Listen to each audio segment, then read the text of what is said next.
Hi everyone, it's Dr. Tracy here, and this week's topic is logic gates.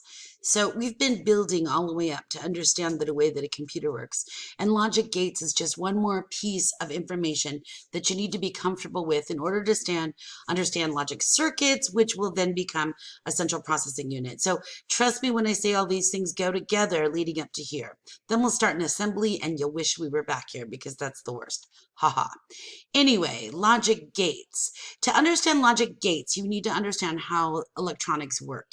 And so this chapter is basically just a crash course in the basics of electronics, like the terminology that defines how electrical charge are measured and how they move and how fast they move and how much moves and how much doesn't move and all of that. So everything to do with the computer is the electricity that's passing through these areas. And so you create circuits by having a power source and a way to control the flow and voltage, meaning that we're able to decide if there's going to be a flow or not. So you see in this introduction to the computer organization in chapter 6, there's a crash course in electronics defining some of these terms and showing what they mean. So when we look at some of the things that we are measuring, we look at electrical currents as resistors, capacitors, and inductors.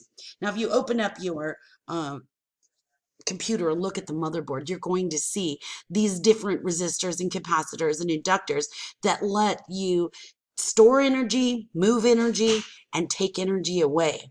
And those are the things that need to happen in order to transfer energy from place to place. And the energy will be measured according to how much or how little is there.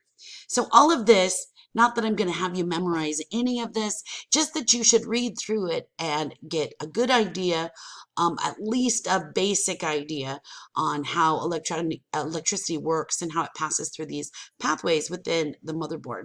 So it says it's not necessary to be an electrical engineer. You still need to know some basic concepts.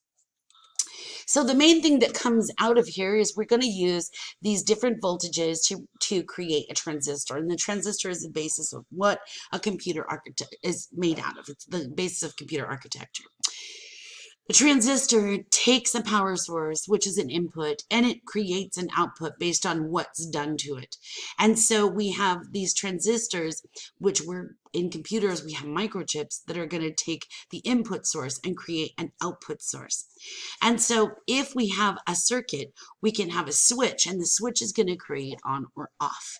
Now, it's not technically on or off. It's kind of like high voltage and low voltage, but the idea is still there. So you create this hardware that's designed according to an input, and then whether a condition is met to create an output. And so the truth tables that are associated with these kinds of diagrams are very, very similar to what we were doing in Boolean algebra. Obviously, we're applying the principles of Boolean algebra to create these logic gates that are basically the way that electricity can or can't flow.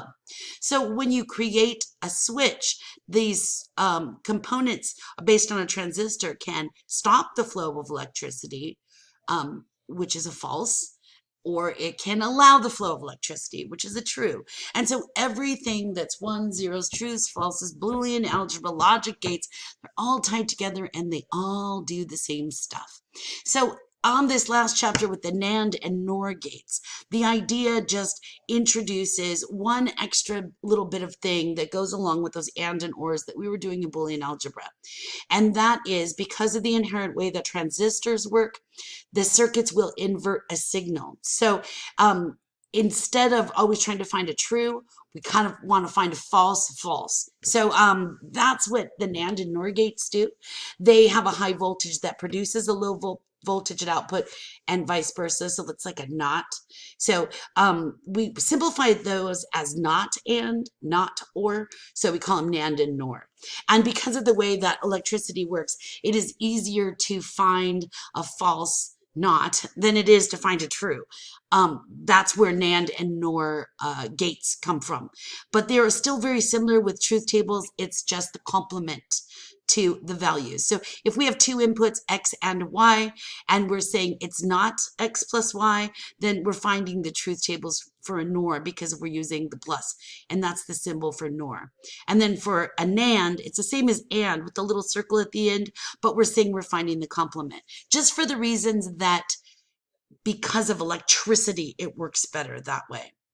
Okay, hope this helps, and go through some of these examples. The exercises from the Logic Gates chapter, the only thing you have to do is to do this, design a circuit for those conditions, and just draw it out. Of course, you have a solution, but I want you to not just copy the solution.